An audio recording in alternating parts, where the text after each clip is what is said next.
Benvenuti al Giro del Mondo in 80 giorni, a cura di Radio Nostra, ogni martedì sera in diretta streaming dalle ore 21. Allacciatevi le cinture. Si parte. Buon ascolto.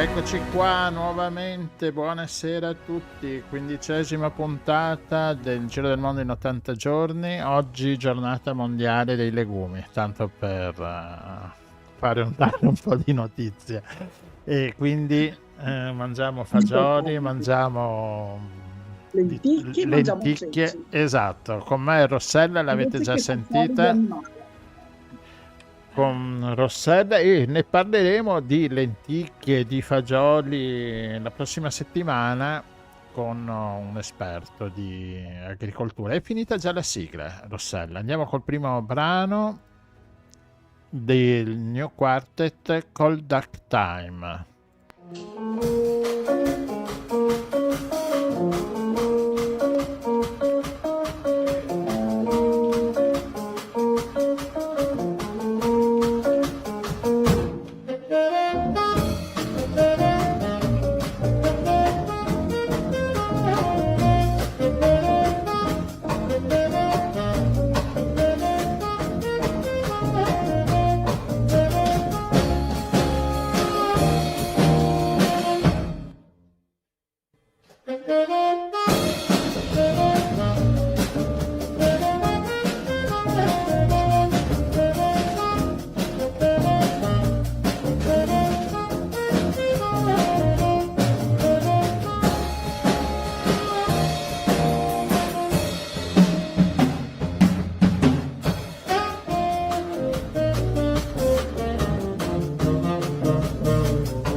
Cold Duck Time, il New Quartet Jazz Band, che saranno poi ospiti come sempre alla fine del nostro programma. Parleremo di musica, mentre adesso parliamo di altra musica. Rossella, voliamo a Padova.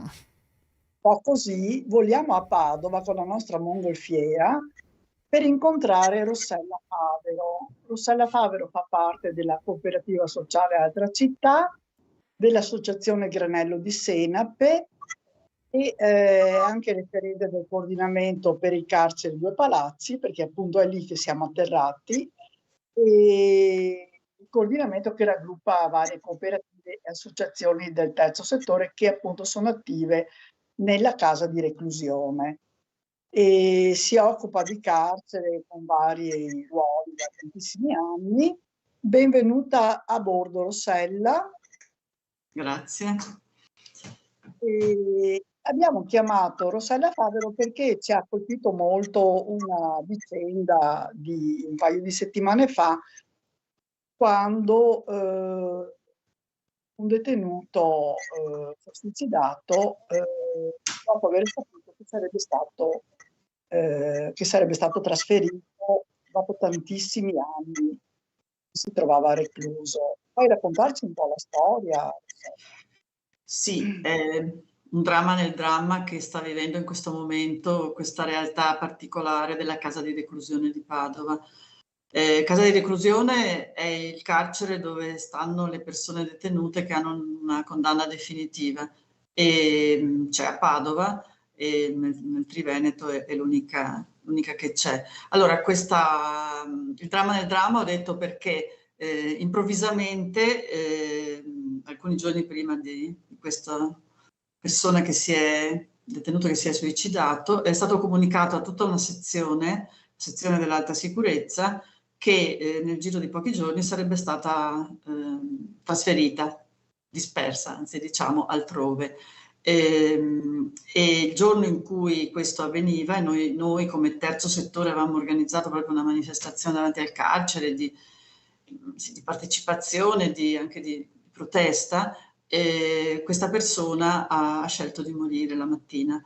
E quindi sì, è stata proprio, qualcuno l'ha anche chiamata, magari un termine forse forte, quasi una deportazione, perché allora chiarisco che questa sezione di alta sicurezza è la sezione dove stanno i cattivi, detti cattivi per sempre, cioè persone della criminalità organizzata, molto spesso con l'ergastolo, condanne lunghissime, che però hanno fatto un certo percorso nella loro storia ventennale o trentennale in carcere,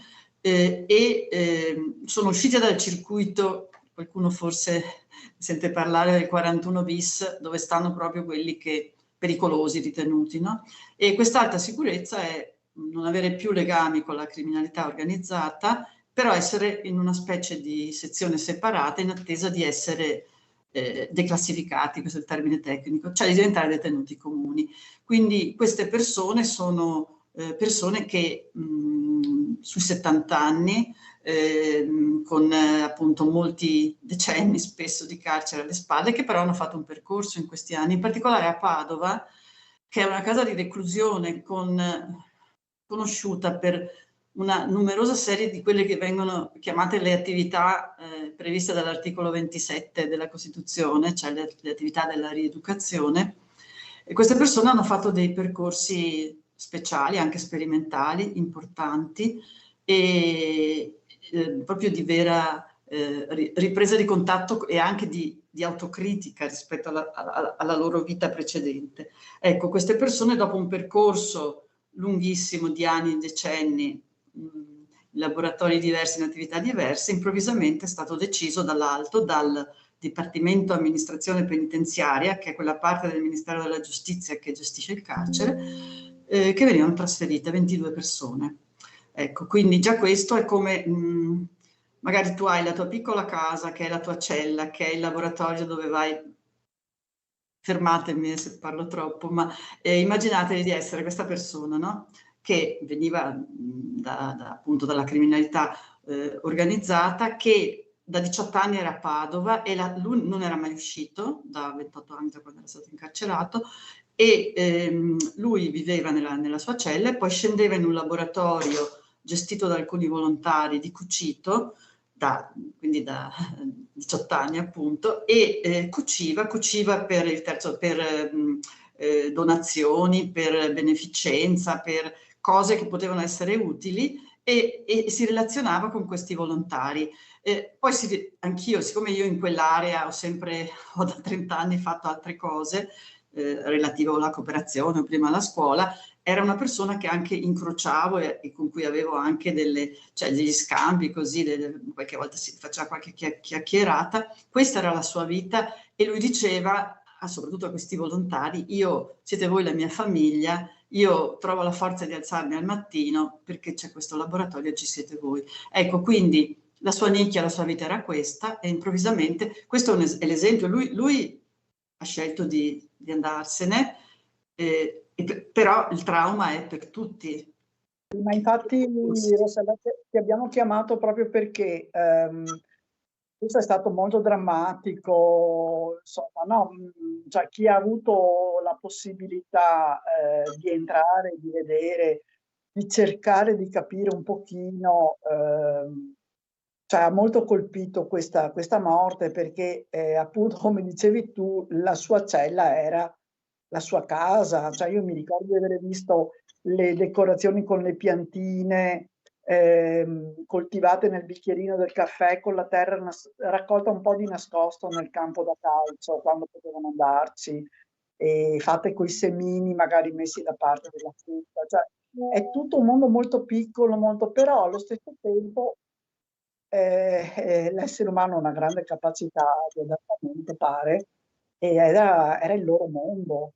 Quindi adesso quello che, insomma, noi volevamo parlare di questa persona perché è stato veramente molto triste, molto brutto, ma che cosa ne è degli altri? Sono stati trasferiti? Sì. Allora, ecco, sì, sono stati trasferiti in posti diversi, a Parma, a Sulmona, a Secondigliano, a Napoli e a Catanzaro. È pubblico, quindi si può dire, e in sezioni di alta sicurezza. Siccome con queste persone ci sono delle storie, ci sono anni di progetti, quindi siamo in contatto con la famiglia, con i figli, con le mogli. Alcuni di questi andavano in permesso dopo magari 30 anni di carcere, no? Avevano maturato dei cambiamenti, delle possibilità per cui andavano in permesso, e permesso premio, e andavano dalle famiglie, e questo rapporto, quindi le famiglie ci chiamano e ci chiedono, ci raccontano di come stanno, e sono proprio vite spezzate. Su 2 esempi veloci, un signore 65enne era stato assunto dal carcere con un progetto che noi stiamo gestendo nella redazione del giornale, della rivista Ristretti Orizzonti, quindi assunto da loro, andava in permesso, andava dalla famiglia Catania e soprattutto andava nelle scuole a testimoniare col progetto delle scuole di Ristretti Orizzonti, che è un progetto dove le persone detenute non vanno a raccontare quanto è brutto il carcere, vanno a raccontare perché sono finiti in carcere. Quindi è una testimonianza e anche per i ragazzi è molto importante, no? Perché capiscono cosa significa deviare rispetto a certe regole e cosa significa anche praticare in qualche caso la via proprio anche del male. E questa persona andava a testimoniare, quindi usciva, andava in permesso, adesso improvvisamente perso il lavoro, perso questo progetto, si stava costruendo anche un'alternativa in semilibertà e quindi vita spezzata. Invalido, dico solo 2 parole perché questo poi ce l'abbiamo nel cuore. Problemi, 74 anni, era riuscito, Veneto Lavoro, Ristretti Orizzonti, uno sportello giuridico gestito dal Comune e dal Grano di Senape, a costruirgli un lavoro fuori come volontario, con un piccolo reddito, anche lui andava in permesso da anni ormai, era stato realizzato il giorno prima, dopo mesi di lavoro, quindi anche, ecco, oltre che la vita di queste persone, anche il lavoro di tante persone del terzo settore, ha zerato il progetto. Lui mi pare che sia a Sulmona adesso, ecco. Quindi, vabbè, le storie sono storie spezzate. Noi ci stiamo lavorando, non ci siamo proprio arresi per niente, si starà a vedere, e quindi stiamo costruendo dei rapporti e degli scambi anche con l'istituzione, anche se è faticoso, perché ci pare che sia stato proprio un errore anche di valutazione, perché se c'è questo articolo della Costituzione e tu fai una cosa del genere, cioè distruggi percorsi costruiti in qualche caso da decenni, forse tutta la società dovrebbe interrogarsi, no? Perché guardate, più queste persone rischiano proprio una regressione, no? Perché ovviamente nelle strutture in cui sono stati trasferiti non ci sono attività di lavoro, di formazione. Ce ne sono meno, diciamo, ce ne sono meno, e soprattutto, guardate, questa è una cosa che è fondamentale. A Padova c'era questa sperimentazione per cui, ad esempio, nella redazione di Ristretti Orizzonti, queste persone lavoravano erano con le persone, con i detenuti comuni, e questo aveva cambiato la mentalità. Io che ho insegnato nella S quando era isolata all'inizio, li ho visti cambiare solo attraverso questi progetti, perché se tu li lasci, come nei circuiti di alta sicurezza, fra di loro riperpetuano quei modelli della criminalità organizzata. Io mi ricordo, per cui io in quella sezione, quando andavo a insegnare, ero riverita come una Madonna, la donna sacra, però la mentalità era quella. Invece poi io ho visto proprio sgretolarsi nel contatto con gli studenti, con i volontari, con un tessuto più della società, ho visto sgretolarsi queste mentalità, quindi si butta a mare questa esperienza. Questa, a mio avviso, è la cosa più triste, perché io ho visto le persone cambiare. Puoi ricordare che cos'è Ristretti Orizzonti, visto che l'hai citato varie volte? Sì, è una rivista molto importante a livello nazionale, perché si occupa non del carcere di Padova, ma da ormai 26 anni, delle grandi tematiche relative al carcere. Faccio un esempio: voi sapete che grazie alla Corte Costituzionale la questione dell'affettività, degli incontri affettivi in carcere si è sbloccata, e Padova è una delle carceri, cioè si è sbloccata per tutti, poi dopo in ogni carcere c'è anche una serie di battaglie per realizzarla. A Padova i detenuti, alcuni detenuti usufruiscono dei colloqui intimi, una cosa semplicissima, no?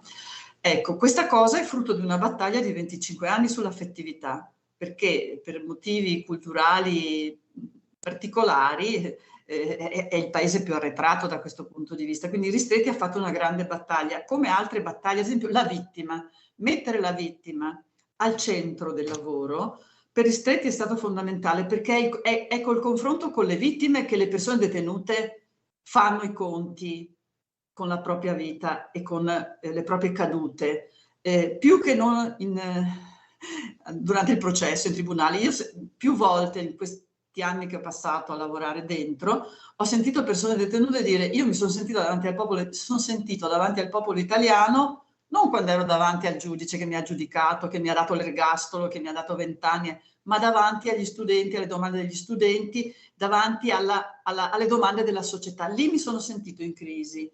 Quindi secondo me si è interrotto anche questo, e non perché sia successo qualcosa di negativo, d'accordo? Che è successo magari in altre carceri rispetto a queste sezioni. Quindi è questo che è un contenuto culturale, secondo me, altissimo. Cioè il fatto che le trasformazioni avvengono se c'è un confronto con le vittime, un confronto con la realtà sociale.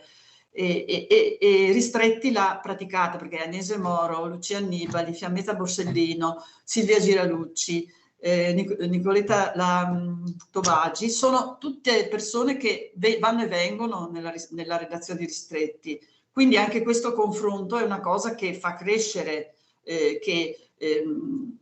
io ho sentito persone come Agnese Moro, come la Tobagi dire, o Silvia Giralucci dire che hanno capito certe cose proprio dal confronto con quelli che sono gli autori di reato, no? Cioè, il confronto è fortissimo, ma genera cambiamenti, e questa è la cosa più brutta. Poi erano cresciute delle relazioni umane, no? Anche i volontari il laboratorio di pittura si esprimevano molto attraverso la pittura e la scultura.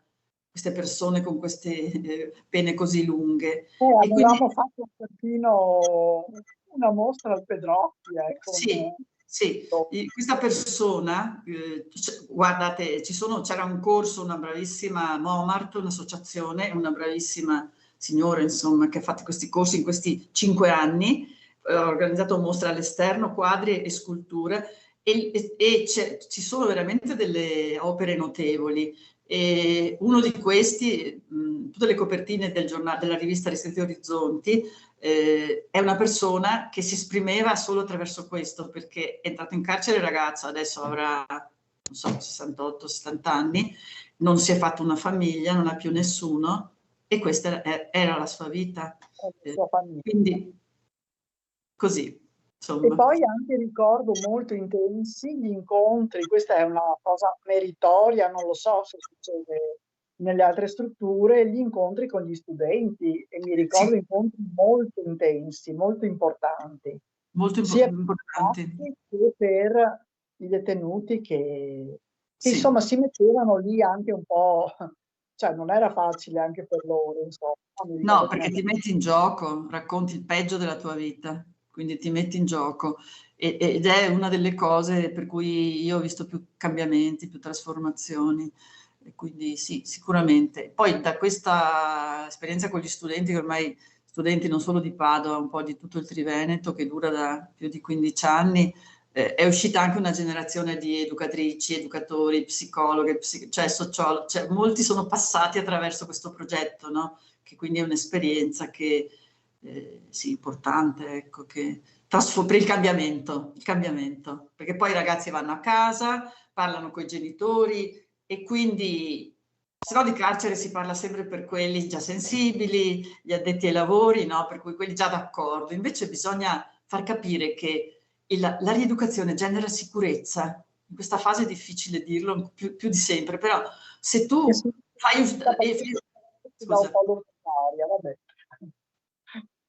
se tu fai uscire dal carcere una persona che non ha lavorato, che non ha imparato niente, che non è andata a scuola, fai uscire uno cattivo, incattivito, perché quando entri in carcere, il carcere è brutto, per cui tendi a rimuovere la ragione per cui ci sei, no? Diventi una vittima, perché sei anche una vittima. Se tu non costruisci qualcosa di positivo, quando esci sei ancora più cattivo. Allora è per il bene di tutti, per la sicurezza, che un carcere rieduca, perché non a caso nelle carceri dove ci sono attività diverse c'è meno recidiva. Tutti gli studi dicono che la recidiva, che è alta, adesso fra il 70 e l'80% in qualche situazione, invece crolla veramente dove c'è veramente lavoro, dove c'è scuola, dove ci sono attività che ti facciano anche pensare. La capacità di interagire, no, con gli altri. Sì. Perché stanno sempre chiusi lì. Beh, appunto, l'insegnamento, ad esempio, è proprio un modo di interfacciarsi, di confrontarsi col mondo, con il resto del mondo. Loro ci dicevano: siete la nostra finestra sul mondo. Sì, sì, infatti. Finestra a sbarre. Gianluigi è silenzioso. Hai il microfono spento, regista. Sì, perché mentre parlavate io ho inserito il sito dell'altra città, ho fatto vedere un po' quello che fa la cooperativa, mentre parlavate, e niente, cioè, è un problema veramente, cioè se ne parla poco, forse dà anche fastidio, no? Parlare di carcere da parte dei media, da parte di quasi tutti, anche da parte della politica. Beh, oggi più di ieri sicuramente, cioè nel senso che oggi è proprio diventata, la sicurezza è diventata la parola chiave, a fronte del fatto che i reati sono da 10 anni più in diminuzione, tutti i reati soprattutto più gravi, però la parola d'ordine e l'idea è quella della sicurezza, per cui ecco, poi la tragedia che sta succedendo adesso sono i giovani. Cioè, in 30 anni pensavo sempre di aver visto il peggio, e non è mai così.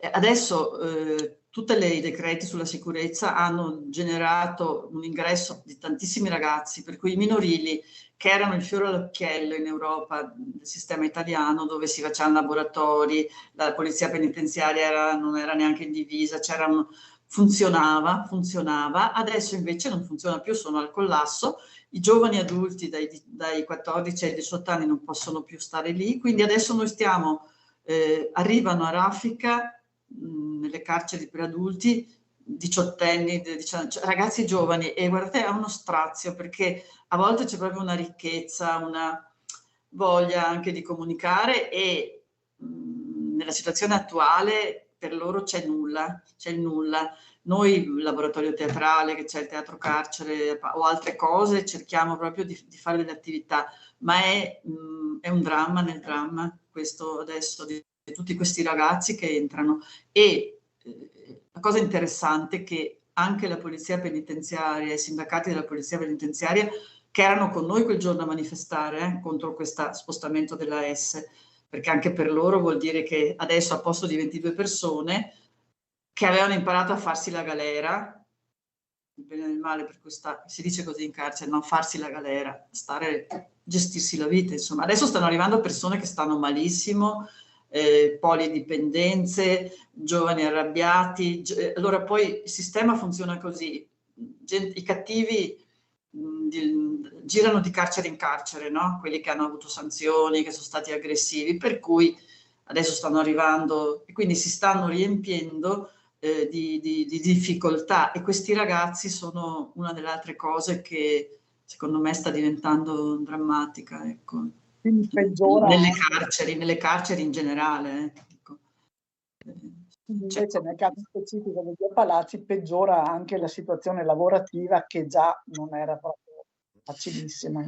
Allora, in realtà la Casa di Reclusione di Padova è uno degli istituti in Italia dove c'è più lavoro, perché ci sono le cooperative, nel senso ci sono 3 cooperative sociali, la Giotto, la World Crossing e altra città, e poi ci sono allora, l'altro lavoro in carcere sono i lavori domestici, no? Quelli che fanno i cosiddetti scopini, che cucinano, che poi i portavitto, che sono lavori pagati un po' meno dell'amministrazione penitenziaria. Quelli ci sono dappertutto e non è neanche vero lavoro, fra le altre cose, perché sì, non è che imparino delle professionalità. Beh, a Padova, adesso i numeri precisi non li ricordo, metà, penso, o forse un po' meno, delle quasi 700 persone attuali lavorano, ma questo è enorme in Italia. In tutte le altre carceri lavorano molto meno. Se voi vedete le statistiche del lavoro mensili del Dipartimento Amministrazione Penitenziaria, Padova è una delle realtà dove si lavora di più, d'accordo? E ovviamente non tutti, quindi quelli che non lavorano soffrono perché vedono gli altri che lavorano, quindi c'è tutta una situazione di difficoltà. Devo dire che la S, proprio perché le ultime circolari avevano comunque potevano partecipare a alcune attività ma non al lavoro assieme agli altri, non lavoravano per la S, cioè la S non lavoravano per le cooperative, quindi al momento le cooperative non risentono di questa cosa, ecco, perché tutte le attività erano attività di tipo culturale, laboratoriale, ma non riservate, diciamo, sì. Però ecco, perché no, ricordiamo, perché se non lavorano e non hanno la scuola, hanno delle giornate vuote completamente, in cui sì. l'unica attività è cercare di far passare il tempo, e deve essere atroce, giorno dopo giorno, anno dopo anno, decennio dopo decennio spesso, in quei casi, no? Quindi, sì. Padova, c'è il lavoro, c'è la scuola di ogni ordine e grado, l'alfabetizzazione, la scuola media, superiore e l'università, e ci sono tantissime attività come Ristretti Orizzonti, come il teatro, e allora diciamo che la biblioteca, io attualmente che sono volontaria adesso mi occupo in particolare della biblioteca, e scendono, è una biblioteca molto frequentata, con gruppi di lettura, per cui diciamo si sente meno che altrove. Altrove la vita è quella, cioè le 2 ore d'aria che per legge ci sono, in queste cose di cemento, dei rettangoli di cemento, chiusi, cioè insomma si vede il cielo. Quello è il passeggio, diciamo, le ore d'aria, 2 la mattina e 2 il pomeriggio. E poi c'è la palestra o il campo una volta alla settimana, e per il resto appunto nelle altre carceri non c'è quasi niente. A Padova c'è qualcosa di più, ci sono tante attività e qualcosa c'è insomma di più. Oggi abbiamo fatto un gruppo di lettura nuovo in una sezione, c'è una biblioteca, e un ragazzo di 29 anni, così abbiamo un po' parlato perché si presentassero per conoscere, e gli abbiamo detto: se tu dovessi spiegare cos'è la galera, lui ha detto cancelli, porte, aperti, chiusi, cancelli, porte, e ha dato il senso di cos'è insomma la galera, perché poi vai su, vai giù, si aprono i cancelli, si chiudono i cancelli, certi hanno la chiave, certi sono automatici, e questa è un po' l'idea che può dare, insomma, soprattutto per un ragazzo.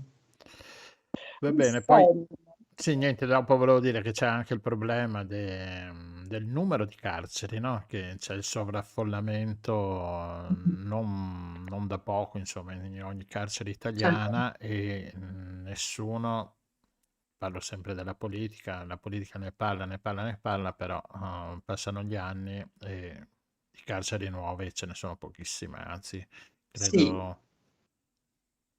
Sì. Io però francamente credo che non sia il problema quello di costruire carceri nuove. No, più che altro per togliere il sovraffollamento.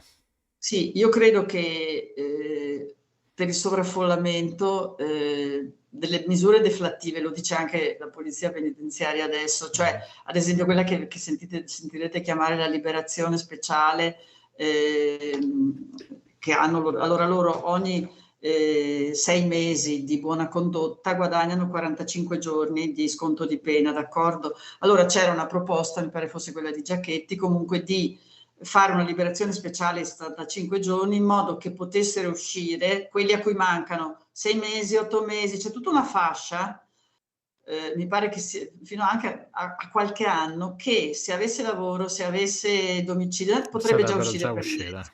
Ecco.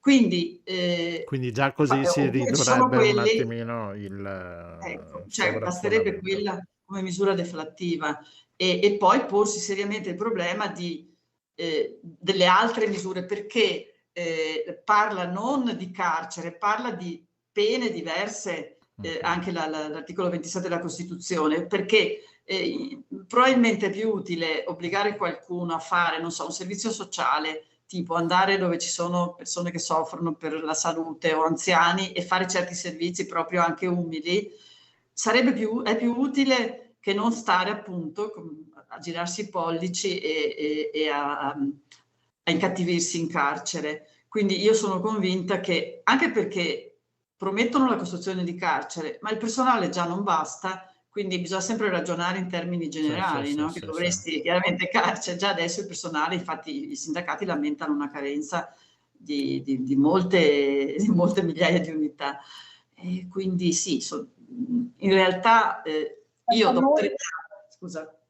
Ti ascolteremo veramente altre 2, 3, 4 ore. No, scusate, sto parlando troppo. No, è che abbiamo un po' irritato, ma noi facciamo sempre così. Diciamo sempre, la prossima volta saremo terribili. Ma non ci riuscite, perché vedo che è già passata mezz'ora. Esatto.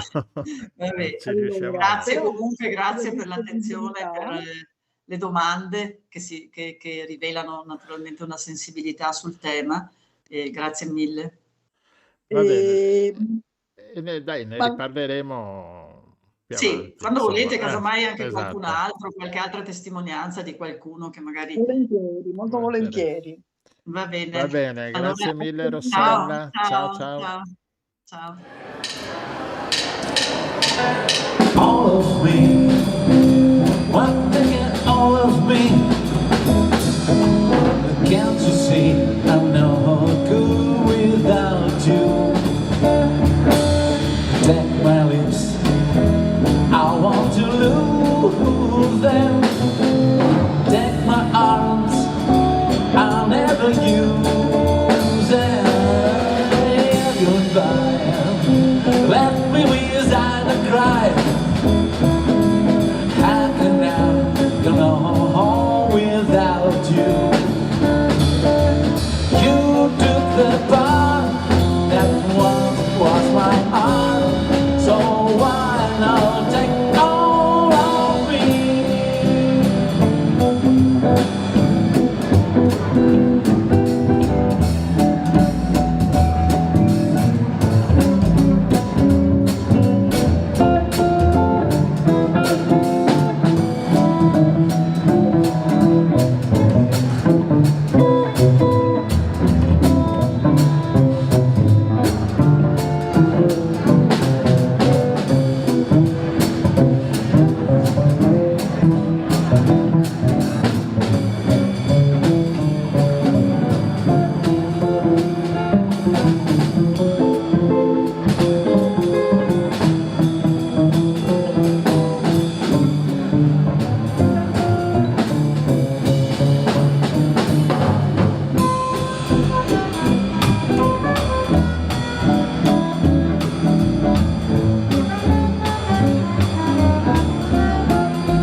All of me, wanting it all of me. Can't you see I'm no good without you? Take my lips, I want to lose them. Take my arms, I'll never use them. Your goodbyes left me without a cry. How can I go home without you? You took the part that once was my heart, so why not take all of me?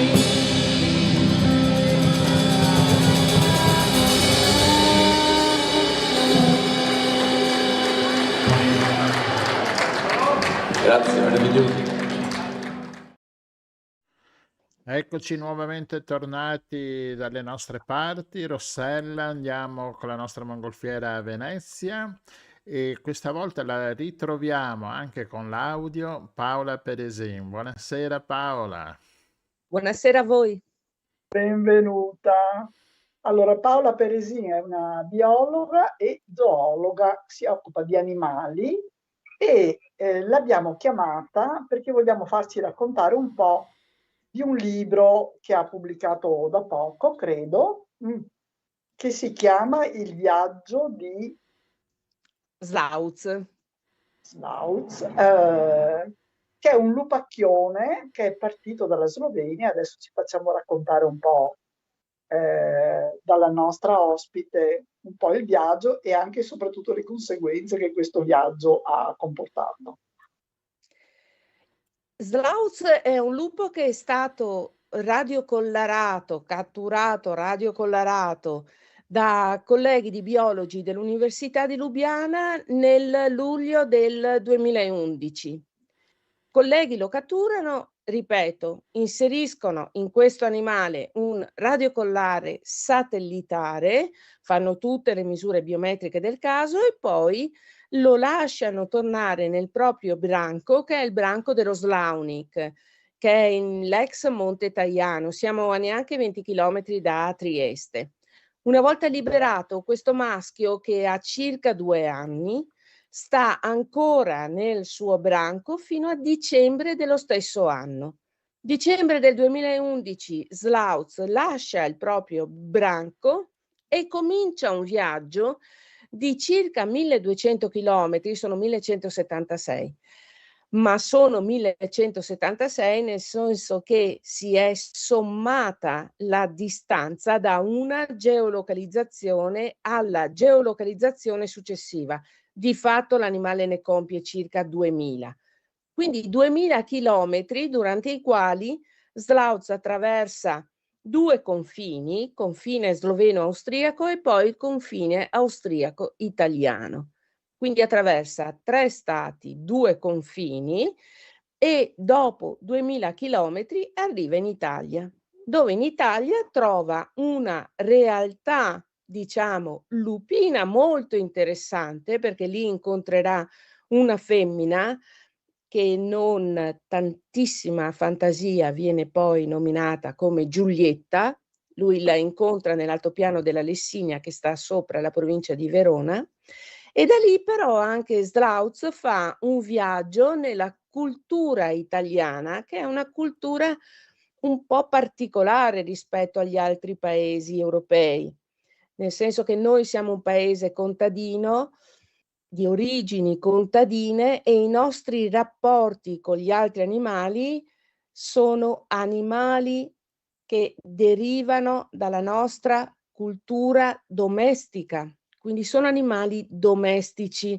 Diciamo che gli italiani in media hanno una grossa, ampia, fissata cultura zootecnica, molto meno una cultura zoologica. Facciamo proprio Lei- fatica a distinguere gli animali, le specie domestiche, che le conti per quanto riguarda la zoologia su 2 mani, insomma. E quindi noi confondiamo quella che è la selezione artificiale, cioè quella che ha fatto la nostra specie negli ultimi 8-10.000 anni, la confondiamo ancora oggi con la selezione invece naturale. E sono argomenti molto interessanti, perché la presenza di Slauz creerà uno scompiglio, diciamo così, sociale molto importante, e su cui però la nostra cultura ha detto molto poco, perché ripeto, Slauz è un lupo, quindi una specie selvatica, mentre noi abbiamo una cultura robusta sulle specie domestiche. Da qui molti fraintendimenti. Ecco, e di che scombinamento sociale parliamo? Cioè, perché allora il lupo di cosa si nutre? Il lupo è un grande carnivoro, quindi mangia tutto quello che c'è. Tutto quello che c'è, nel senso che in Italia, di là da Slauz, ma il lupo non solo è rimasto, ma anzi ha espanso il proprio areale dal momento in cui è diventata una specie protetta. Però diciamo che le discariche a cielo aperto l'hanno molto aiutato, per cui ha una alimentazione molto, plastica, molto variegata, e diciamo discariche proprio a cielo aperto nell'Italia centrale degli anni '70 hanno aiutato l'espansione della popolazione. Accanto a questo anche le immissioni faunistiche dei cacciatori. I piccoli di cinghiale sono per il lupo una specie particolarmente appetibile. Dopodiché, se il lupo trova un domestico, pecore, manzette, vitelli, non custodito, non particolarmente protetto, è ovvio che tra comunque una specie preda selvatica e una specie preda domestica, il lupo preferisca la specie preda domestica, perché fa meno fatica. E Io farei quindi così. quando arriva Slauz in Italia fa quello che fa un lupo, cioè mangia. E quando i domestici non sono in qualche modo protetti, lui si riferisce proprio verso la preda domestica. Quindi quando parli della cultura che c'è in Italia, una cultura contadina per cui conosciamo bene gli animali domestici, che possono essere le galline, le mucche, le capre, le pecore, eccetera, ma non abbiamo familiarità con gli animali selvatici, eh, dice che quindi nel caso dell'arrivo, del ritorno, diciamo, del lupo, siamo andati un po' nel pallone, per dirla in modo Siamo andati nel pallone di sicuro noi nel nord Italia, e soprattutto nella nostra regione o regioni limitrofe, nelle quali il lupo non c'era più, almeno insomma dall'inizio degli anni del secolo scorso, del 1900.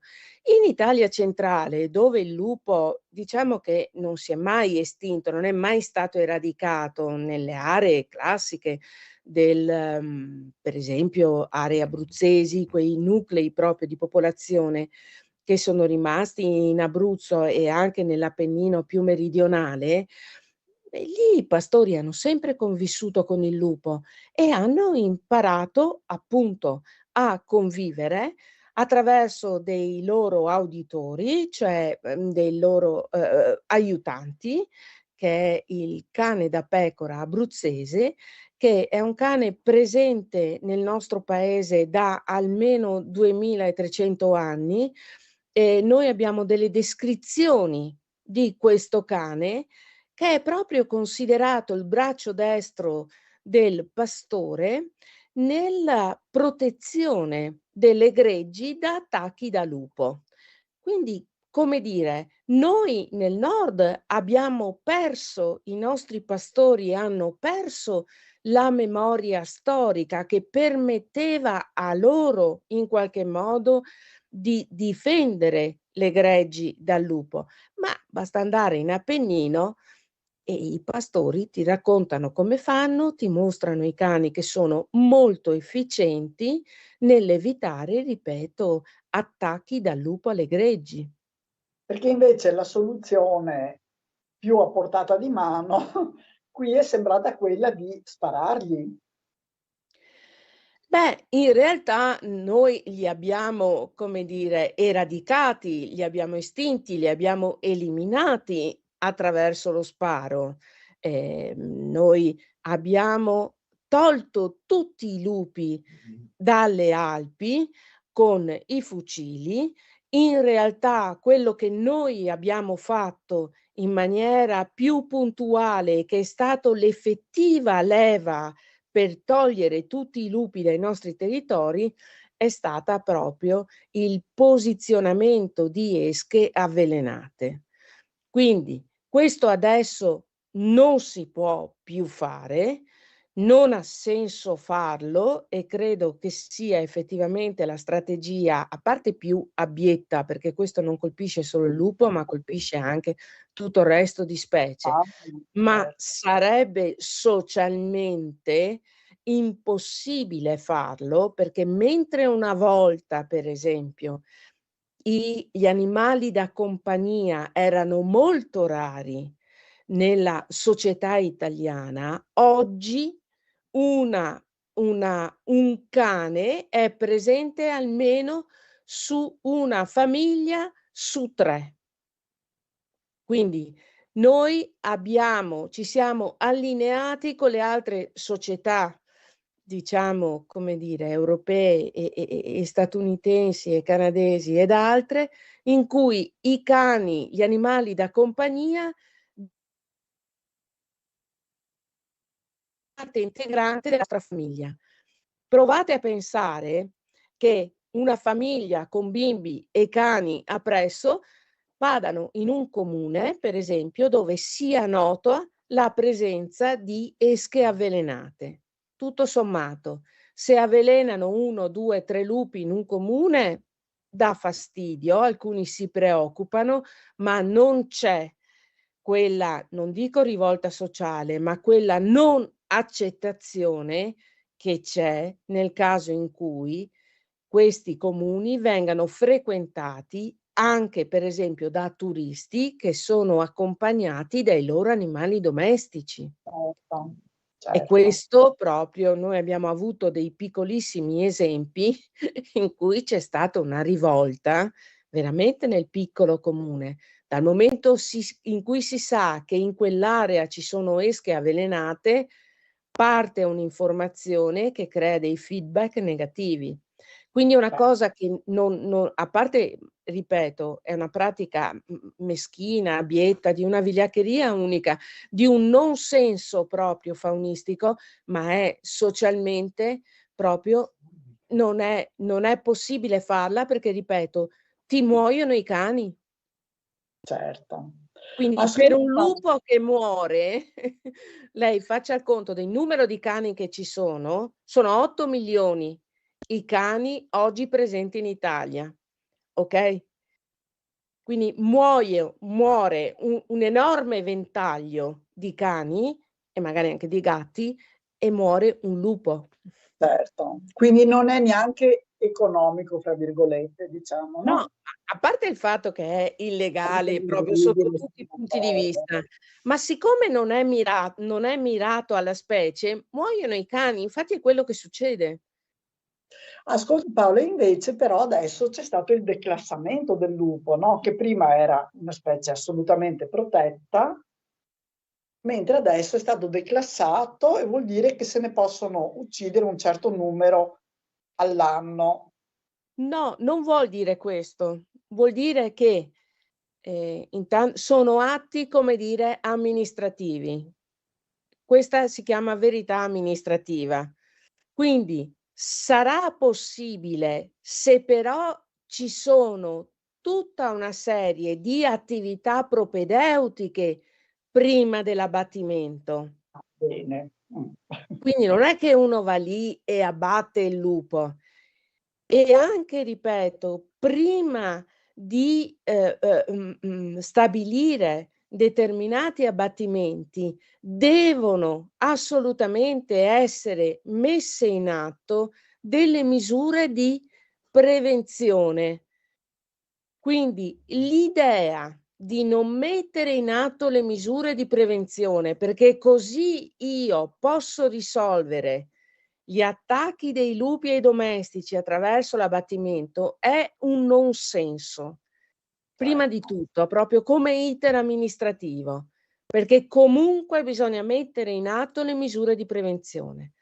Una volta messe in atto le misure di prevenzione e verificate le misure di prevenzione, sarà possibile da personale specializzato formato intraprendere degli abbattimenti. Tanto però per esser chiari, gli abbattimenti in Veneto sono 4.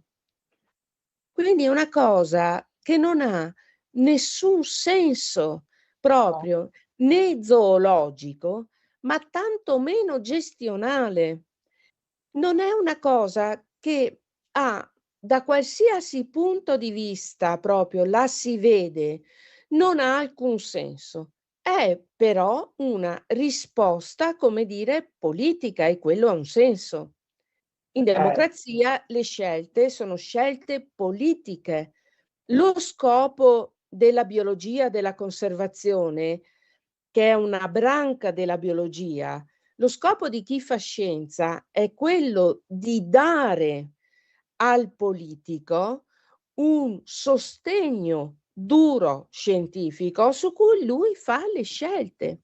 Quindi quella è una scelta politica ad una pressione sociale, la quale però pressione sociale, se crede di risolvere gli attacchi dei lupi attraverso 4 abbattimenti, ma neanche attraverso 40 abbattimenti. abbastanza assurdo, no? No, non Purtroppo, ha nessun senso, è però una scelta politica.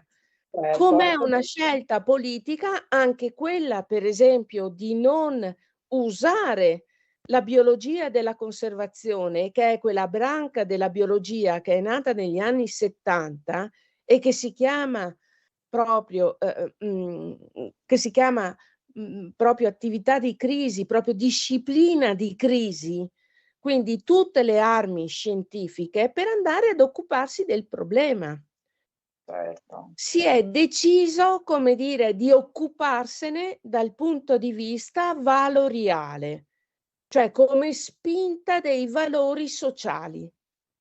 No, Sì. io invece credo e ho scritto il libro proprio per questo, cioè ho scritto il libro per fare in modo di rendere evidente che un commento, un'opinione non è un dato scientifico e che in questo momento, in un paese come il nostro, noi non possiamo affidarci a quelli che io chiamo nel testo influencer digitali faunistici. cioè delle figure che hanno un grosso seguito e credibilità sui social media, ma che parlano di fauna selvatica senza avere delle competenze scientifiche certificate.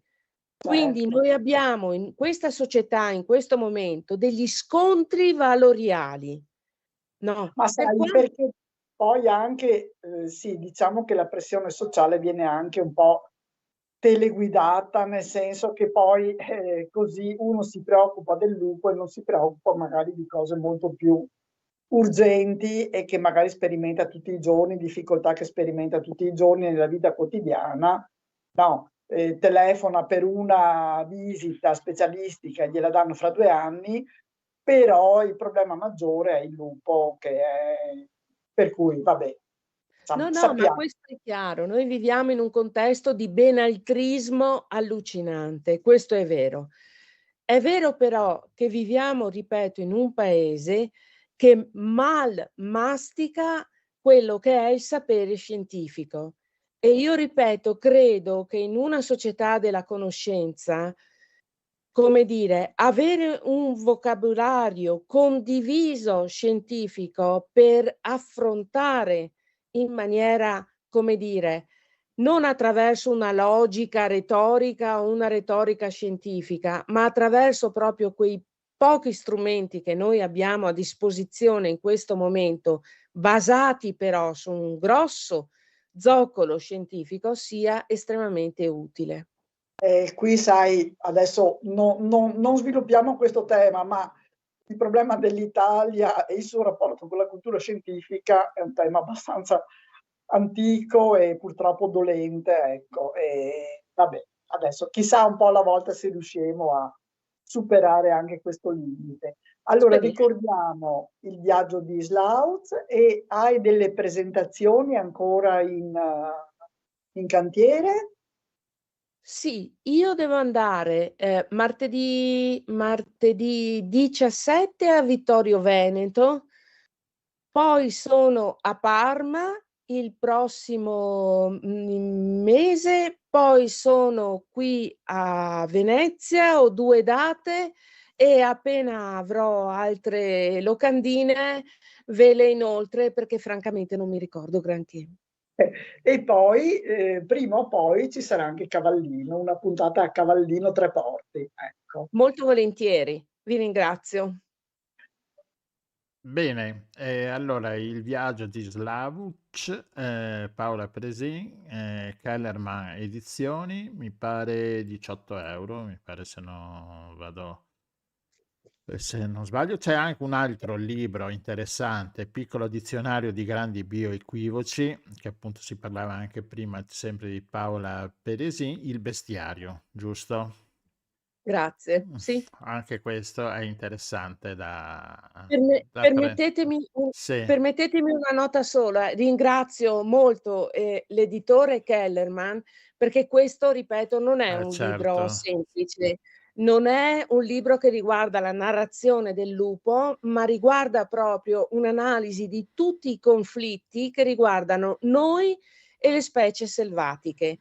Mi interessa anche così, mettere in luce anche il grosso, come dire, la grossa generosità che il maestro Tobia Ravà mi ha donato, offrendomi i suoi disegni sul lupo. Quindi grazie ancora a Kellerman editore e grazie anche a Tobia Ravà. Bene. E noi grazie a Paola Peresin per questo incontro. Grazie mille.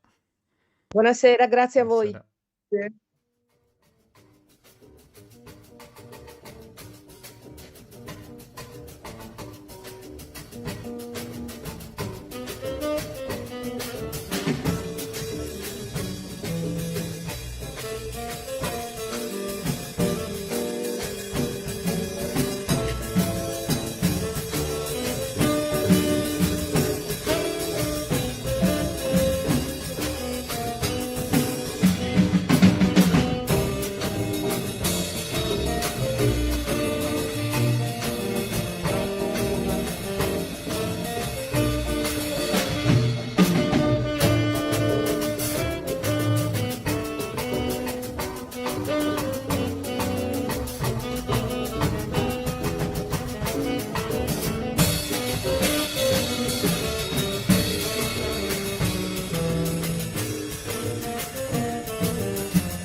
oggi, Rossella, facciamo un bel viaggio lungo, andiamo nel Kosovo, andiamo a Peja. Chi troviamo a Peja, Rossella?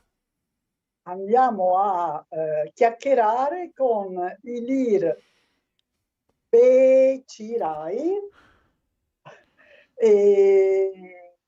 Grazie per essere con noi, Ilir. Ilir è un traduttore in simultanea. Allora, principalmente, poi fa un sacco di altre cose, ma allora, prima di parlare dell'argomento per il quale siamo andati a trovarlo, vorrei fare una domanda solo su come si fa a fare la traduzione in simultanea, che vuol dire ascoltare e parlare contemporaneamente in 2 lingue diverse. Cioè, devi avere 7 cervelli al posto di uno, com'è? Una domanda, è per me la domanda? Sì. È per te. Ok, vabbè, vi ruberò proprio 2 minuti con come mai ho imparato l'italiano. Magari se non Sì. Vai, non vai. è troppo. No.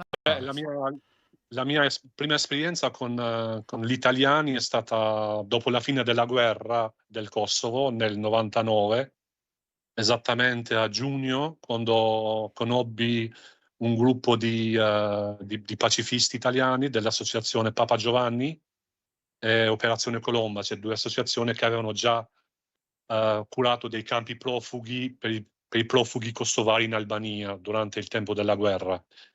E lì cioè loro parlavano un po' di albanese, io parlavo un po' di serbo, diciamo, perché uno di loro c'era stato anche in Bosnia e Herzegovina e lì è cominciato il mio primo contatto con gli italiani. Poi pian piano ho conosciuto anche la cooperazione trentina e poi il mio italiano è andato cioè si è migliorato continuamente, quindi stiamo parlando di più di 20 anni.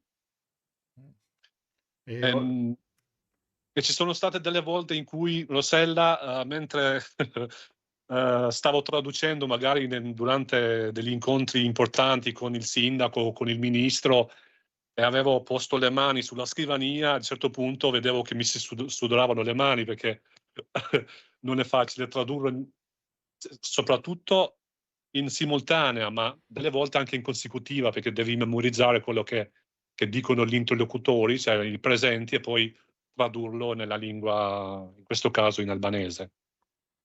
Ascolta, tu oltre all'italiano traduci, cioè suppongo che traduci dall'italiano All'albanese. all'albanese. E viceversa, sì.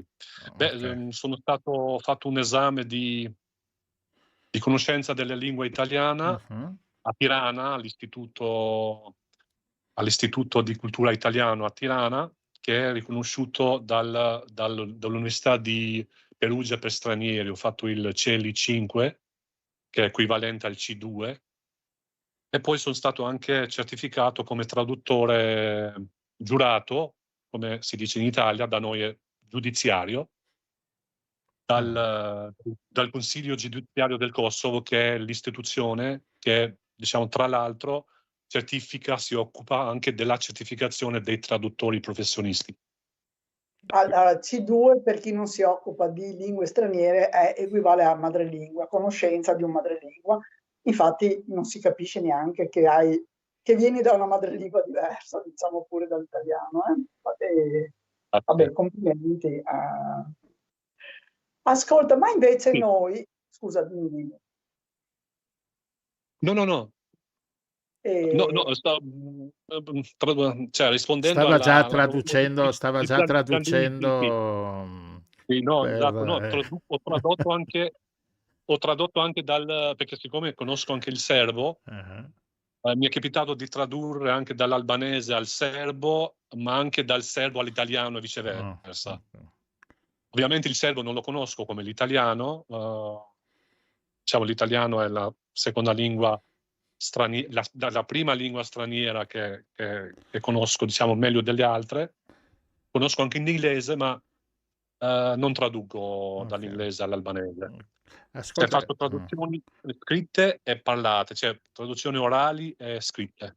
Ascolta, nelle traduzioni orali, ovviamente nella parte giudiziale, diciamo, devi tradurre proprio perfettamente i nomi e le cose, insomma, devono essere tradotte esattamente, non è che ti puoi inventare No, esatto. un sinonimo, un qualcosa del genere.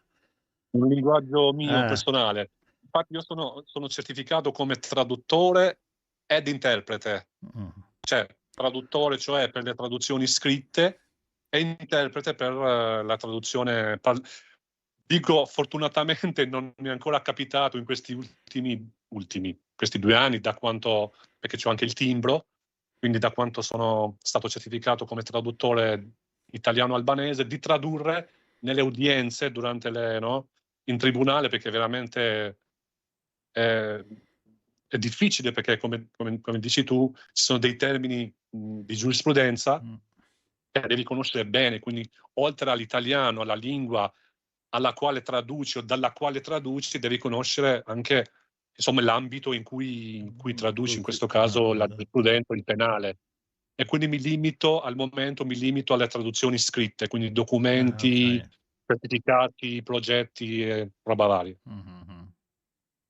Complimenti comunque. E ti è mai capitato di trovarti in difficoltà e di inventarti tu una cosa che andava vicino? Ovviamente non penso nella parte giudiziaria, ma magari, non so, su vari discorsi. Durante l'interpretariato sì, Sì, soprattutto quando è simultanea, perché non sai mai quanto è, cioè, quanto è veloce o quanto è piano e lento il relatore. Infatti io cerco sempre prima degli incontri o delle conferenze in cui serve la traduzione simultanea, se non conosco la persona o le persone che parleranno, che di solito sono italiane o locali, cerco di contattarle, insomma, in maniera discreta, di fargli capire di andare piano, perché la traduzione è simultanea e quindi non è consecutiva, perché la traduzione consecutiva ti dà un certo tempo di pensarci alla parola che magari in quel momento non ti passa per la mente. Invece la simultanea o devi cioè pausare, fare pause, o devi improvvisare, o devi inventarti qualcosa, o comunque devi trovare la parola, c'è un sinonimo che vada bene alla parola al detta discorso. al discorso, sì. Soprattutto se si tratta di argomenti tecnici, tipo agricoltura, che per me non è un argomento preferito. Perché sono No, tutti comunque, linguaggi specifici, no? Dopo, quindi sì, esatto.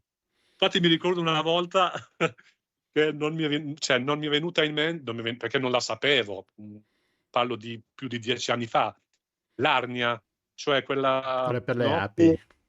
Quella per le api. Sì. Eravamo sul campo con 2 tecnici di apicoltura, infatti uno di Trento, cioè, andavamo a visitare gli apicoltori della regione di Peia.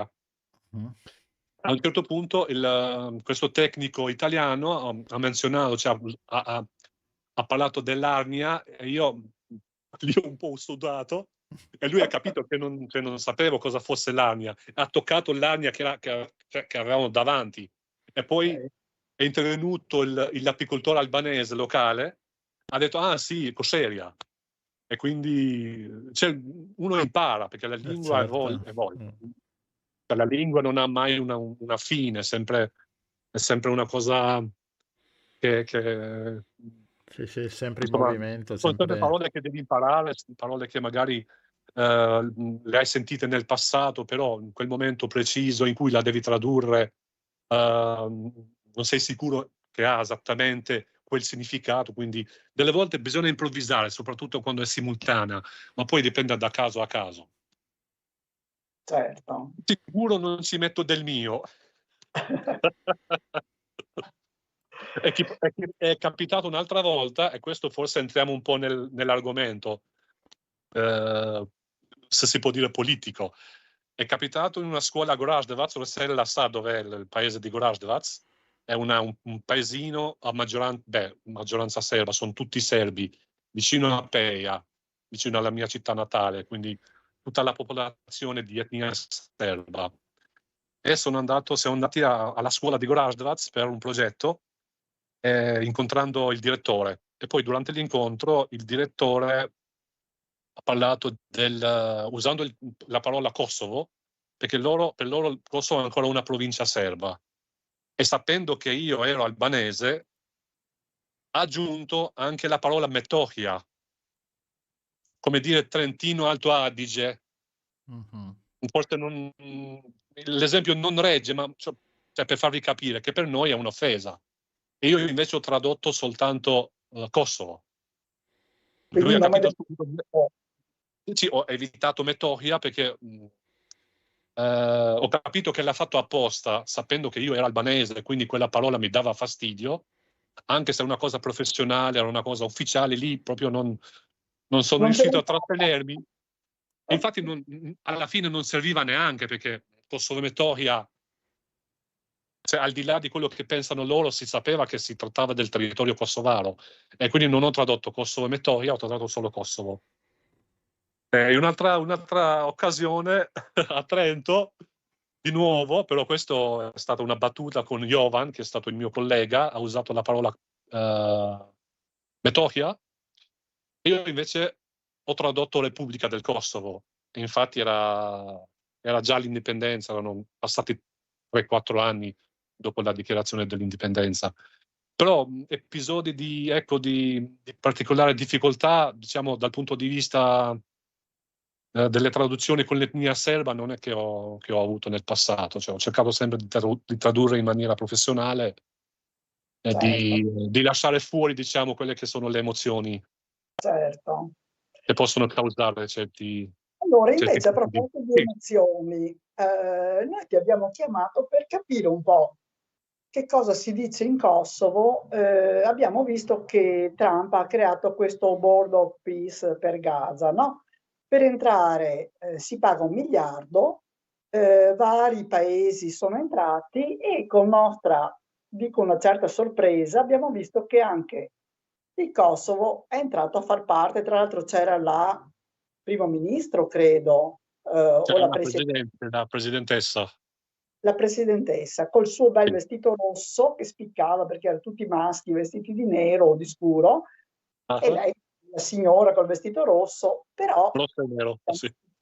ci siamo stupiti, no? Allora, che cosa si dice da voi di questa scelta? Allora, dico la mia opinione personale, è stata veramente una sorpresa che Trump abbia deciso non di creare, perché di lui oramai ci si può aspettare di tutto, ma di invitare tra i primi membri, diciamo, membri fondatori di questo Board of Peace, questo comitato della pace, anche il Kosovo.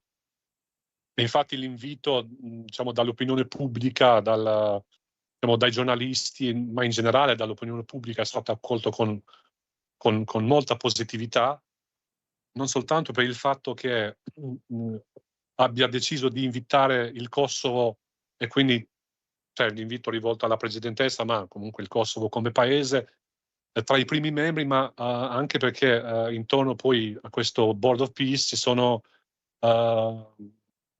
dei paesi che non hanno ancora riconosciuto l'indipendenza del Kosovo, e quindi da questo punto di vista è stato considerato anche è stata considerata un'opportunità di fare come dire, del lobbying da parte del Kosovo, o almeno di farsi vedere che intorno a questo tavolo siamo uguali, anche se non siamo ancora Stato membro delle Nazioni Unite, comunque intorno a questo tavolo siamo uguali agli altri paesi. Quindi un'opportunità per presentarsi sul piano internazionale come un paese indipendente e sovrano. Ah, ecco, non Esatto. avevo considerato questo punto di vista. Questo Vedi? infatti è una cosa che a me, cioè, personalmente direi così, vorrei esprimere così, mi piace di più del fatto che il Kosovo faccia parte a questo comitato che non avrà, cioè, dei risultati chissà quanti o quali. Perché comunque è un organismo internazionale fondato dal presidente Trump, che è il presidente degli Stati Uniti, uno dei paesi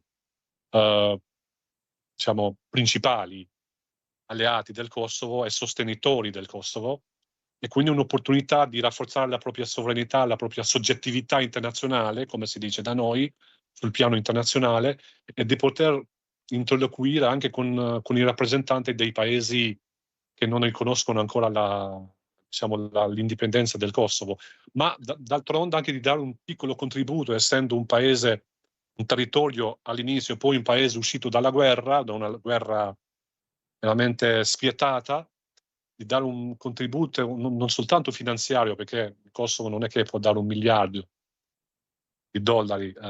ma di contribuire almeno dal punto di vista simbolico, diciamo, alla pace internazionale. Infatti poi si è iniziato a parlare subito anche della possibilità di mandare un contingente militare del quasi esercito del Kosovo, che è in fase di transizione, in caso questo fosse richiesto dai partner internazionali, quindi nel territorio di Gaza. Ecco, Quindi è stato accolto positivamente, insomma. sì, è stato accolto molto positivamente. Quindi il Kosovo ha messo al tavolo dei grandi, diciamo, o comunque dei paesi, quelli che stanno facendo i giochi, insomma, internazionali. Esatto. Ma ci sono anche dei pro e dei contro, quelli che sono non contro, quelli che non hanno grandi aspettative di questo board di peace, dicono che la maggioranza assoluta dei paesi europei non ha dato una risposta positiva alla partecipazione a questo board of peace. E il Kosovo, aspirando all'adesione all'UE, quindi qualcuno l'ha visto un po' come una sorta di contrasto, cioè Sì. soprattutto alcuni giornalisti che hanno detto che il Kosovo comunque deve seguire quella che è la politica europea, perché è lì che dobbiamo arrivare alla fine. E questa è un po' una contraddizione. E questa è una contraddizione. D'altra Infatti, contraddizione, ecco, qualcuno in Europa, insomma, ha sollevato la questione che vabbè, diciamo, gli obiettivi non sono molto chiari, non sono stati delineati in chiarezza, e se si tratterà di un'iniziativa che va a ledere ancora di più l'autonomia e l'indipendenza della Palestina, sarà una contraddizione con le aspirazioni del Kosovo, no? Quindi sono questioni molto complicate. Però ci hai dato una bella apertura, cioè non avevamo considerato questa visione, insomma, no? Di entrare a far parte di un organismo dove siedono i potenti del mondo, quindi... Infatti era un po', come dire, una forte sensazione, una forte emozione di onore vedere passare la presidentessa quando è stata invitata dallo speaker, no? In qualità della presidente del Kosovo, perché lì dietro c'erano sedute persone presidenti di paesi che si oppongono fortemente al riconoscimento del Kosovo, come per esempio il presidente dell'Azerbaijan o il presidente dell'Indonesia, per nominarne alcuni. E quindi avere una rappresentante, il più alto rappresentante, quindi il presidente della Repubblica, la presidentessa lì, che stringe la mano a Trump e firma nella presenza di quanti erano? Più di una ventina di capi di Stato, questo accordo in nome del Kosovo, è un rafforzamento, un forte segnale alla comunità internazionale che il Kosovo è disposto a giocare la sua parte in questi organismi che non sappiamo ancora che competenze avrà, ovviamente. Se si occuperà soltanto della Palestina o anche dei conflitti del mondo, ma comunque il Kosovo, essendo un paese piccolo, uno stato piccolo, ancora in crescita, soprattutto dal punto di vista internazionale, secondo me è nel nostro interesse partecipare a queste iniziative e dare un contributo, per quanto possa sembrare anche modesto o simbolico, fosse anche una parola di ispirazione, un messaggio di pace. Molto interessante quello che stai dicendo, molto interessante. Quanti abitanti ha il Kosovo, ricordaci? Il Kosovo, secondo l'ultimo censimento che è stato fatto 2 anni fa, ha 1.500.000 500.095 abitanti, quindi neanche 1.600.000, escludendo quelli non residenti, ovviamente. Cioè, abitanti residenti sono 1.600.000. Va bene, Ilir. Allora, ci hai così offerto delle prospettive diverse. Siamo contenti di aver parlato con te perché, insomma, non avevamo considerato questo aspetto, ecco. Quindi grazie per il tuo intervento, complimenti. Sì, ma non lo lasciamo così a mani vuote, andare via, no? Adesso si devi tradurre quello che in simultanea, quello che adesso diciamo in albanese. in albanese, certo, traduci in albanese. Allora, per tutti gli amici albanesi, buon anno. Albanesi del Kosovo o albanesi in totale? Kosovari, ovviamente. Kosovari, certo, kosovari. Ho capito. In questo caso sì, perché io vorrei fare qua una piccola... Magari facciamo... C'è del tempo, insomma.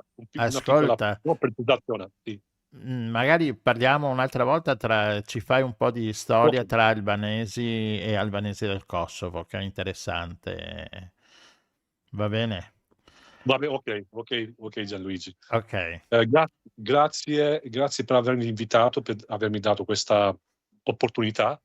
Per me è stato veramente un piacere, perché è la prima volta che partecipo a una trasmissione live, a una trasmissione radio di una radio in Italia, e di avermi dato la possibilità di dare, insomma, la mia prospettiva da uno dei tanti cittadini del Kosovo su questo Board of Peace, che mi auguro e speriamo che dia e che darà dei risultati concreti per quanto riguarda la tragedia del Gaza, che in Kosovo, infatti, se posso permettere, aggiungerei soltanto questo, che come popolo siamo molto pro-palestinese, perché abbiamo vissuto una guerra feroce per la libertà e l'indipendenza. Però dal punto di vista della politica, la classe politica come dire, non riflette quello che pensa il popolo. Questo capita a molti paesi, sai. Infatti, no, questo lo dico con un po' di, se si può dire, di rammarico, con un po' di come dire, di rancore, perché il Kosovo avrebbe dovuto da tempo riconoscere lo Stato della Palestina, perché tanti dicono perché la Palestina non ha riconosciuto il Kosovo. Ma io faccio sempre questa controdomanda: ma perché noi non abbiamo riconosciuto la Palestina, che oramai è riconosciuta da più di 150 paesi del mondo? Esatto. Quindi non è sempre, cioè, non è sempre facile equilibrare nella politica, ma anche nel mondo di oggi. Lo stiamo vedendo bene. Grazie mille. Grazie Gianluigi, e vi auguro una buona serata, una bella serata, un bocca al lupo e alla prossima. Alla prossima. Per me è stato un piacere enorme. Bene, alla prossima. Alla prossima. Ciao. Buonasera, ciao.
Problem, New Quartet Jazz Band, e con noi oggi abbiamo Giorgio Molini. Ciao Giorgio, Buonasera a tutti e grazie dell'invito. il capobanda del New Quartet Jazz Band.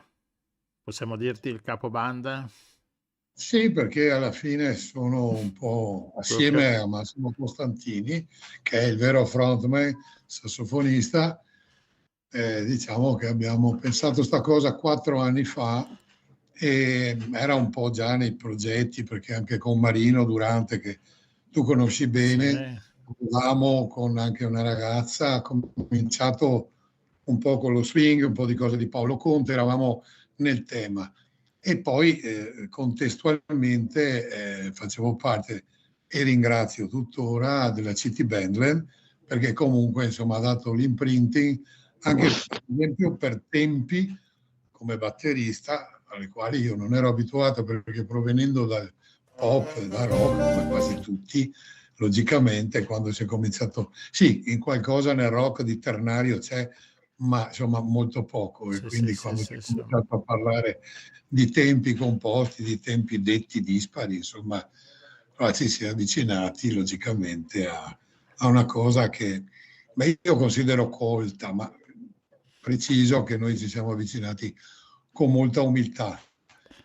Diciamo che è stato fatto un buon lavoro in questi anni, noi abbiamo fatto più di 40 eventi, non è poco, calcolando che è un tipo di musica che logicamente va messa nei posti laddove tu sai che puoi avere un pubblico che la riceve volentieri. Sì, Abbiamo avuto infatti non è semplicissimo, però siete stati bravi, insomma. Abbiamo avuto, diciamo, un po' di fortuna che al Lido, dove io abito, al Lido di Venezia, e abbiamo una bella biblioteca, vista stupenda sulla laguna, che ha molti associati, e quindi quando noi facciamo le cose lì, ne abbiamo fatte diverse, sai che hai un pubblico che è venuto per quello. Ecco, e questo è già una cosa importante. Poi la casualità in giro, magari su un ristorante piuttosto che un altro evento in spiaggia, eccetera, sono sempre stati episodi fortunatissimi. Però diciamo che allora può essere la gente che si aspetta qualcosa, classica domanda: ma fate qualcosa di italiano? Sì, certo, facciamo Estate di Bruno Martino. Ascolta, poi avete anche il centro musica che aiuta, che fate le prove, suppongo, no? Certo. Abbiamo un centro musica che è mecenate, fu 25 anni fa Maurizio Piccoli, che credo che il mondo conosca, che in maniera assolutamente no profit, io sono il vicepresidente, abbiamo adesso attualmente 14 gruppi e persone non che poi tutte si rivelano persone interessate a fare concerti in giro, ma di poter continuare a suonare in un ambiente logicamente adatto, con strumentazione tutto sommato a norma intanto, e questa possibilità che abbiamo, questo rinnovo della concessione triennale, sempre perché riusciamo a produrre nell'arco dell'anno, tra cose che magari organizziamo anche come Centro Musica, Musica Nova e comunque i nostri associati, 120, 130 cose l'anno, anche 140. E quindi questo è un momento sociale importantissimo, anche perché poi all'interno appunto dei vari associati molto spesso possono crearsi collaborazioni.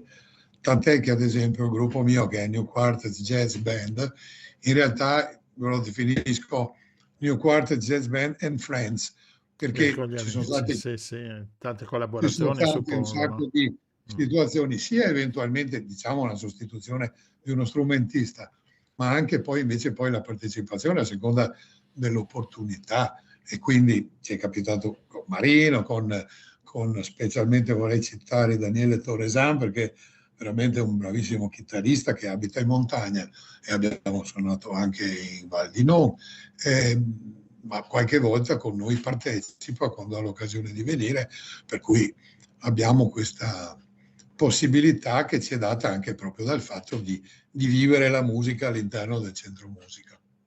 Allora, ascolta, visto, ho fatto un fermo immagine di di un video dove ci siete tutti e 4, presenta i tuoi compagni di viaggio. Allora, i 4 fondamentali, ti dico, il frontman è ovviamente Massimo Costantini, sassofonista, sia sopranista che col tenore, Fabiano Fiorin alla chitarra e voce, e l'eccezionale Dennis Ercole, un ragazzo il più giovane tra noi, bassista bravissimo, usa il fretless, cioè il basso senza tasti, che è una soddisfazione ad ascoltarlo. E poi appunto in aggiunta comunque il quintetto, che è quasi sempre così, c'è Davide Gerardi, altro chitarrista, ma volendo anche contrabbassista. Quindi noi riusciamo sempre a supplire alle varie esigenze. Ultimamente appunto avrete visto, forse era il primo dei video musicali che mi hai fatto grande piacere di pubblicare.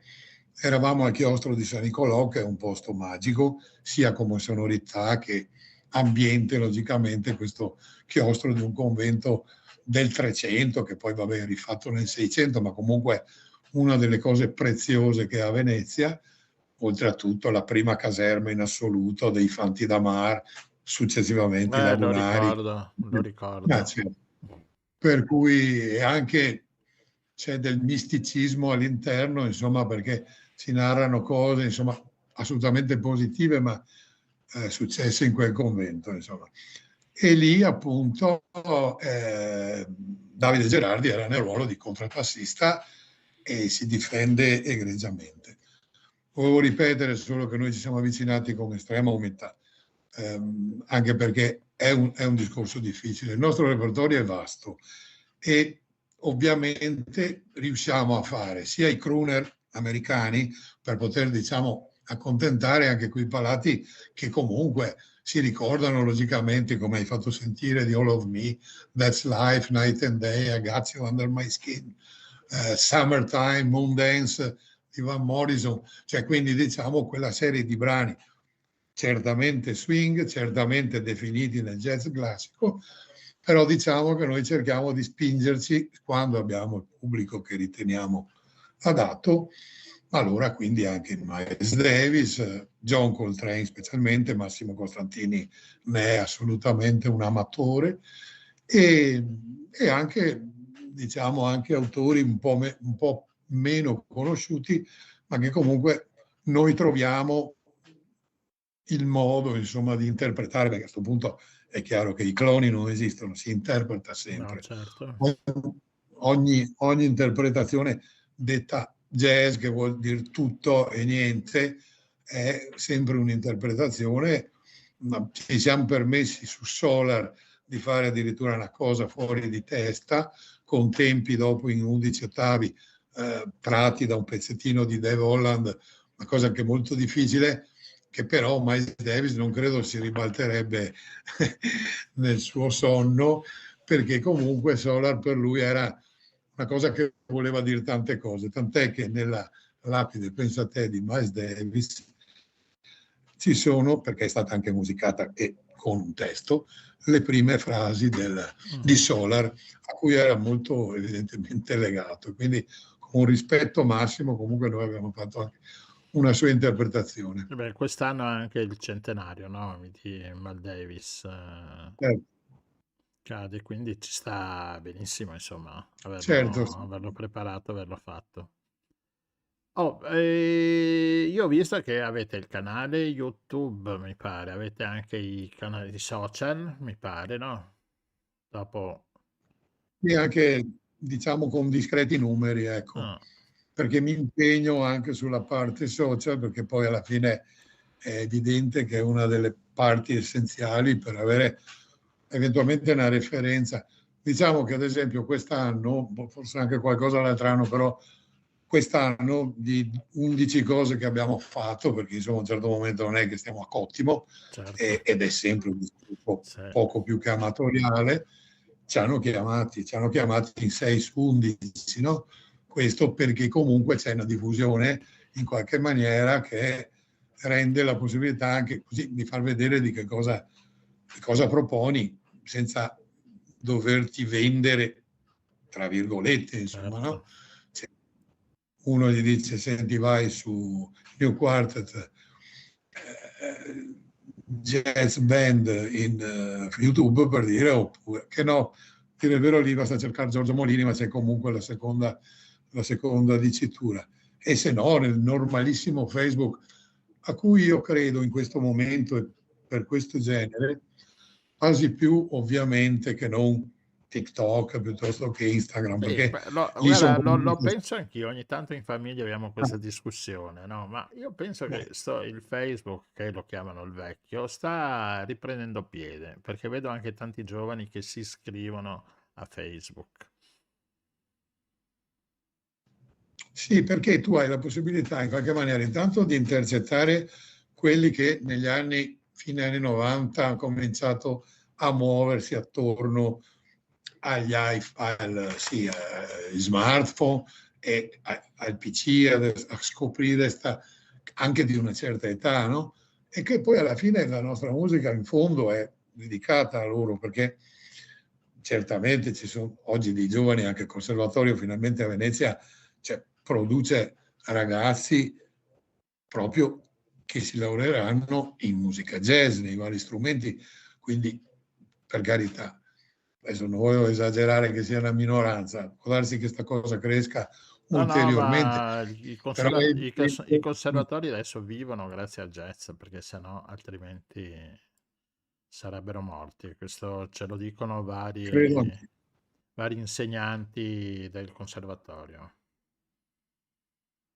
Sì, sì, ma ci credo anch'io, anche perché comunque poi, se poi ragazzi giovani non hanno certo paura di andare all'estero basta solo pensare cosa c'è di jazz a Londra, ai Docks e in qualsiasi posto tu vada, a Berlino, ma anche in Svizzera, devo dire la verità.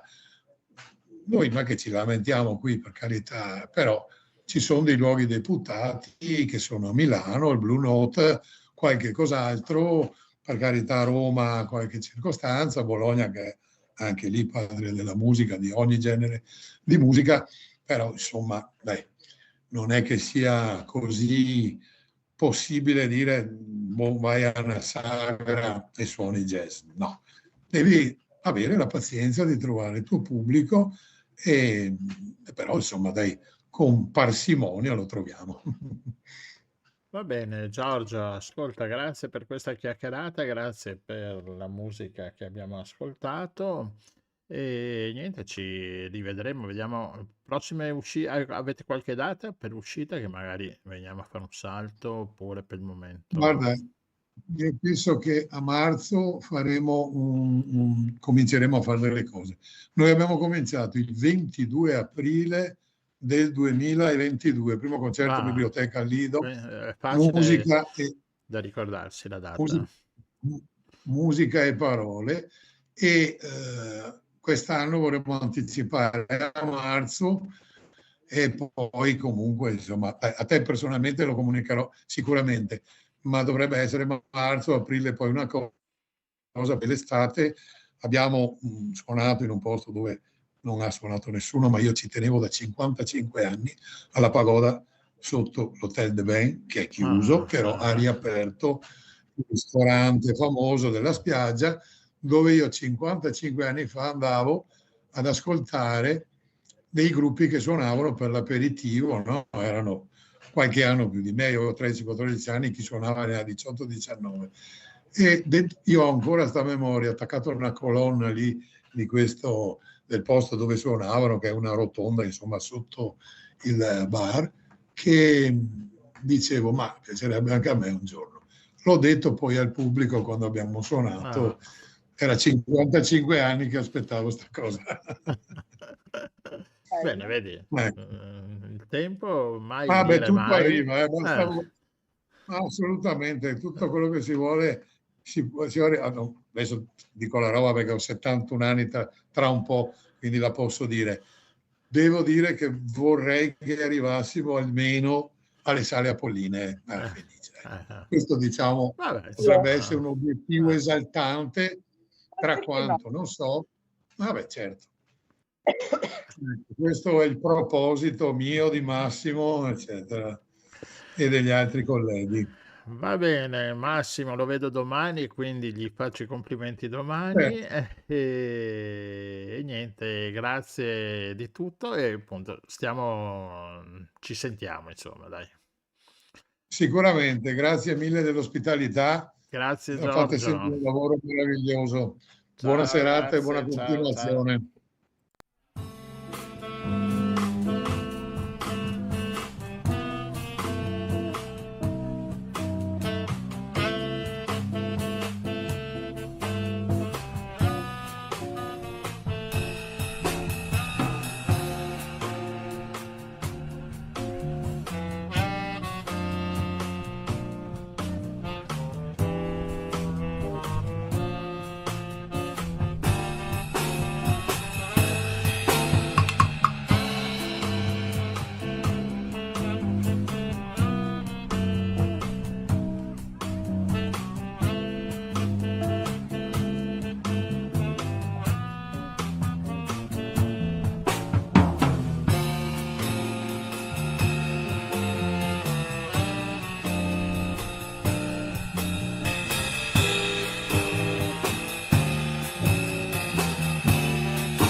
Meditation, il New Quartet Jazz Band, li abbiamo sentiti, siamo verso la fine, Rossella. E siamo verso Ecco la qua. chiusura.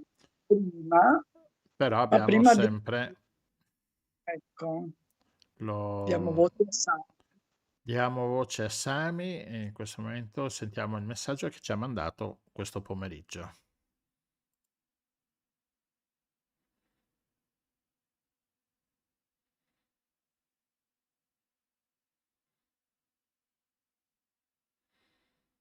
Non parte, perché non parte?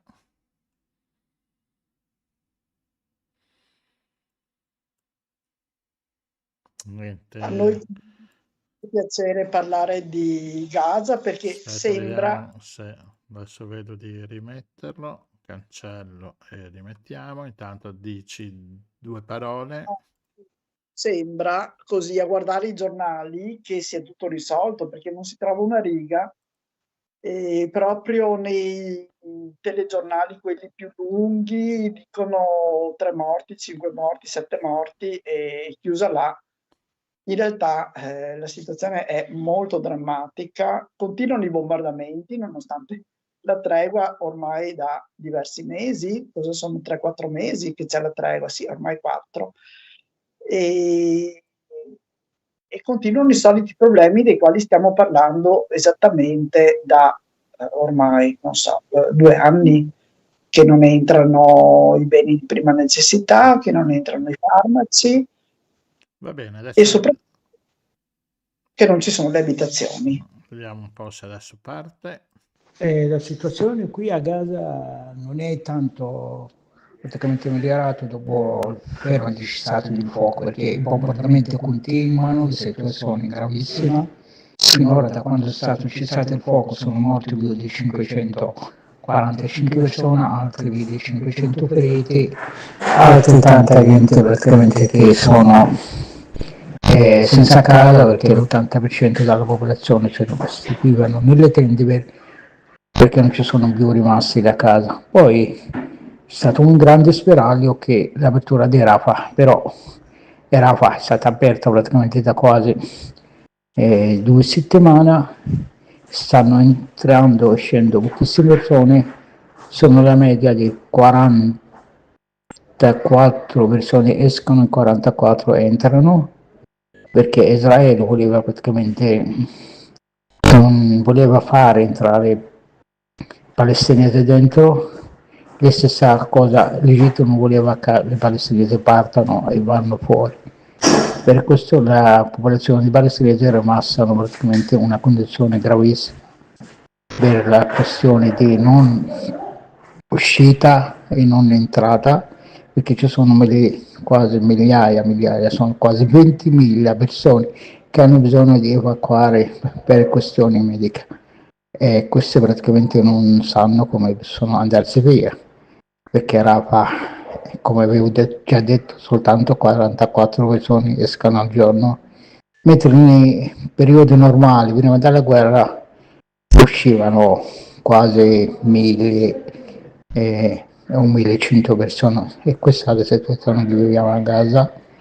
Poi una cosa gravissima soprattutto, che le medicine non stanno entrando, più dell'80% delle medicine non stanno entrando, e mancanza totale anche agli ospedali, manca anche carburante, perché anche il carburante entra in quantità limitatissima, situazione sempre più grave qui a Gaza. Poi il freddo, lo viviamo anche il freddo, finora questo freddo sono stati morti per la causa del freddo 13 bambini, altri 20 praticamente anziani, situazione sempre più grave.